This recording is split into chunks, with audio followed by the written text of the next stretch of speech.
ถ่ายคลิปไว้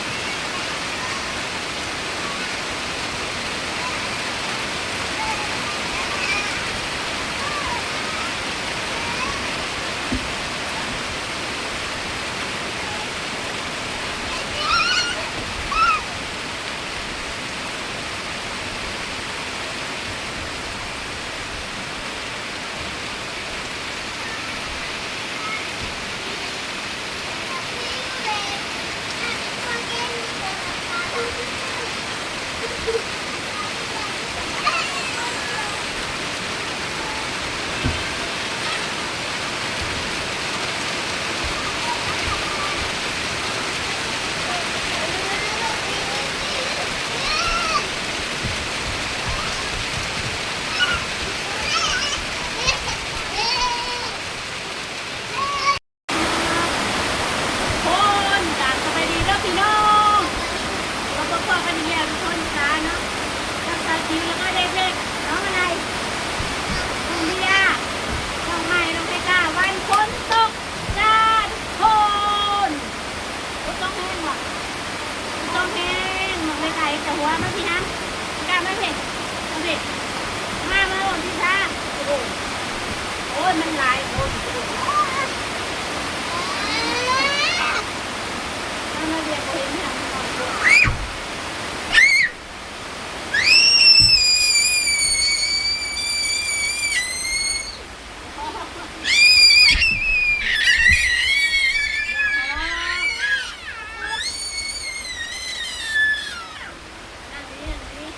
นั่งเดี๋ยวมานั่งทางพี่เดี๋ยวนั่งทางนี้นั่งเลยป้าคนตกแห้งอะไรทุกคนเราเล็กน้อยที่เที่ยงนะมื้อนี้นะไปอยู่เขา3 มื้อเลยเนาะไปอยู่เขา3 มื้อไปอยู่เขา3 มื้อโอ้ย3-4 มื้อแล้วไปอยู่เขานะทุกคนอร่อยเลยนั่งนอนมาตัดสวยเอ้ยแม่มาที่แม่มึงโอ้ยมันไปมันจะเปียก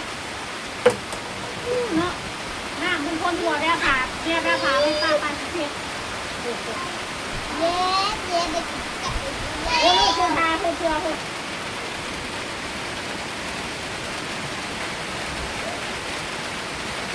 จิ้วขังมันมีไว้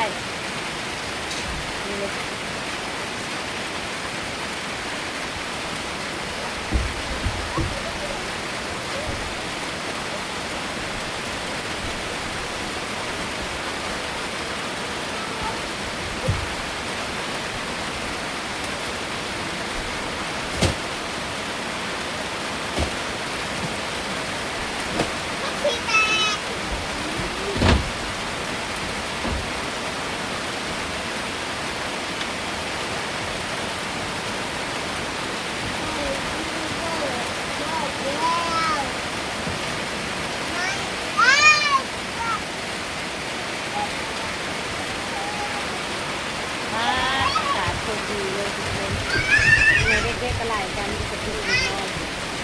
เล็กน้อยก็ไล่กันนึงกระถืออยู่มันมีบอลเล่นเพราะว่าฝนตกทุกคนเนาะฟิวกับพาเด็กน้อยอยู่เทิงเพียงแบบนี้เขาก็สิเบื่อเวลาเขาก็ตีกันแล้วก็ให้น้องเอ้ยเจ็บประสาทมันว่าฝนมาตกยังว่าพาเขาเล่นได้โฮมไม่โฮมต่อทุกคนแต่พาเด็กน้อยเล่นนะอันนี้ก็คือแบบว่า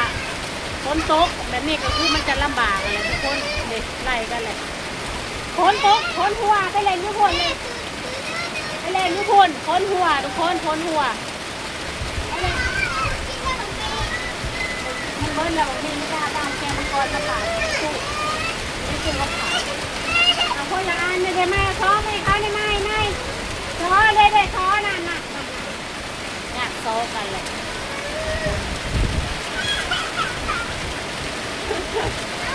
แต่นั่นซ้อน่ะคนละอันพ่อหักหน้ากันดูอยากซ้อกันเลยโอ้ยคุณลุงผักบิ๊กผักซ้อมาให้ไปยังบ่ห่อทุกคนเนาะที่ดอนผักขนมผักบิ๊กผักยังใหม่นอนใหม่ผักขนมผักมาม่ายังบ่ห่อนะ6 มื้อนี่แล้วทุกคนเนาะ6 มื้อนี่เลยยังบ่ห่อนะหน้าหัวกอกอยู่เครื่องน่ะมันเป็นจังไรมันคือบ่ห่อทุกคนเนาะ ที่โทรไปถามถามน้องน้อยว่ายังบ่ฮอดเครื่องนะเราอ่ะใครเนี่ยแต่มันบ่มีแนวหนาวจักมันสิไปโต๊ะข้างใดเนาะทุกคนเนาะไปโต๊ะไก่บ่จักเครื่องยังบ่ฮอดอยู่ตอนนี้ก็ฝนตกแน่บ่จักแล้วจะมาจะข้างหรือใช้มันต้องที่อยู่มันต้องบ่ถือทุกคนถ้าที่อยู่ถือมันต้องฮอดเนาะตกขักตกแน่ทุกคนโอ้ยเจ้าหน้าป่า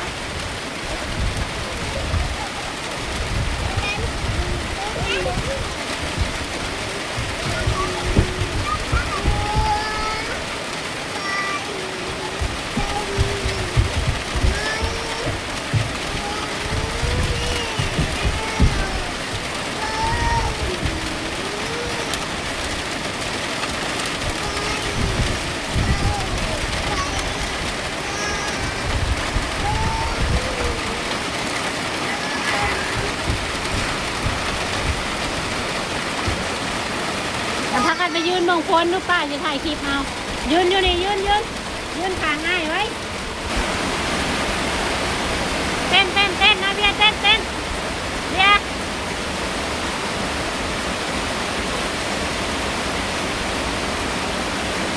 โยกขาเนาะ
คนแห้ง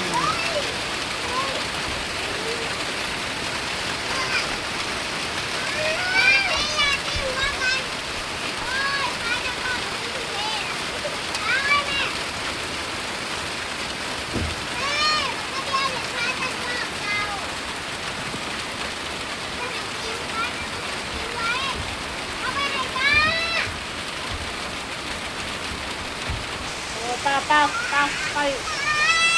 หอมแก้มป้าหอมแก้มอีป้าอาจจะบายดีป้าลุงพายุเข่าเล่าบอกป้าลุงไว้พายุเข่าพี่น้องเอ้ย3 มื้อแล้วเนาะพายุเข่าเล่าเนาะมื้อที่3ก็คือแบบว่าตกเบิดมื้อเลยเด้เมื่อวานนี่บ่ปันใดยังมีเอื้อนแต่ว่ามื้อนี้ตกแห้งได้ทุกคนเนาะแต่ก็เมื่อคืนนี่ก็แบบว่าลีนเมื่อคืนสอดแจ้งทุกคนก็คือแบบพายุเข่าลาวอย่างนักหน่วงตอนนี้เนาะทุกคนเนาะแล้วก็ที่แบบว่าจิ้วเป็นห่วงที่สุดก็คือยานคันนาขาดทุกคนเนาะตอนใหม่กับบุยูมื้อนี้หันบ่มีไผลงเบิ่งน้ำเลยตอนนี้เนาะยานคันนาขาดทุกคนเอ้ยแบบว่า มันจะขาดแล้วก็ลุก็คือเขาจะบ่ได้เข่าเลยนะบ่มีใครลงเบิ่งคือจิ้วนี่ก็ค่าเด็กน้อยนี่ก็ลงไปเบิ่งน้ำหน้าบ่ได้ทุกคนเนาะป้าบ่ได้เพราะว่าย่านเขาลงเทียงหรือลงไปเล่นฝนน้ำฝนทุกคนย่านเป็นวัดเป็นไอเนาะนั่นแหละเป็นห่วงที่ชุดก็คือย่านขั้นหน้านั่นแหละค่ะพี่น้องปองป่ายเอ้ยตกลายกับไห้โทษได้ฝนก็ได้เนาะบัดบ่ตกก็จมหาเฮือก็ได้ฝนสิตกว่าทุกคนบ่ตกลายก็เป็นไห้โทษเนาะมาใหม่เนาะน้ำก็สิแบบว่าไหลท่วมให้ท่วมหน้าแล้วก็เห็นให้ข้าหน้าขาดได้ทุกคนบัดนี้เนาะโอเคทุกคนจังได้กันเนาะซิวกับซิลก็จบคลิปไว้ชนิดสก่อนแล้วทุกคนจะเอาเด็กๆนอนสักก่อนเอาเด็กหน่อยอยู่ให้อยู่หน้าอยู่เที่ยงหน้าหน่อยคือเก่ากับบรรยากาศฝนตกพี่น้องปองป่ายเนาะนะจังได้ก็ฝากกดไลค์กดแชร์เป็นกำลังใจให้ซิวคือเก่าในเด้อพี่น้องปองป่ายนะจ๊ะสบายดีสบายดีก่อนนะเบียร์ทุยาเอาเมื่อคืนทุยามันไม่ทุยาสบายดี